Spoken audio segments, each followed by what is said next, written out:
தமிழக சட்டமன்ற தேர்தலில் பலம் பொருந்திய கூட்டணியை உருவாக்கும் முயற்சியில் பாரதிய ஜனதா கட்சி ஈடுபட்டுள்ளதாக மத்திய இணையமைச்சர் பொன் ராதாகிருஷ்ணன் தெரிவித்துள்ளார். தேசிய பார்வர்ட் பிளாக் கட்சியின் தலைவர் அரசகுமார் தலைமையில் 2500 பேர் பாஜகவில் இணையும் நிகழ்ச்சி சென்னை மயிலாப்பூரில் நடைபெற்றது.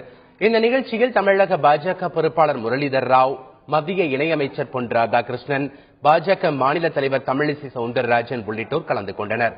நிகழ்ச்சிக்கு பின் செய்தியாளர்களிடம் பேசிய மத்திய இணையமைச்சர் பொன் ராதாகிருஷ்ணன், தமிழகத்தில் பலம் பொருந்திய கூட்டணியை உருவாக்கும் முயற்சியில் பாஜக ஈடுபட்டு வருவதாக தெரிவித்தார். பாரதிய ஜனதா கட்சி கூட்டணியில் நல்ல பலமான கட்சிகள் வர வேண்டும் என்று முயற்சி செய்து கொண்டிருக்கின்றோம். வருகின்ற தேர்தலில் வெற்றி பெற்று தமிழகத்தில் ஆட்சி அமைக்கக்கூடிய சூழ்நிலைகள் உருவாக்க வேண்டும் என்று நாம் விரும்புகின்றோம்.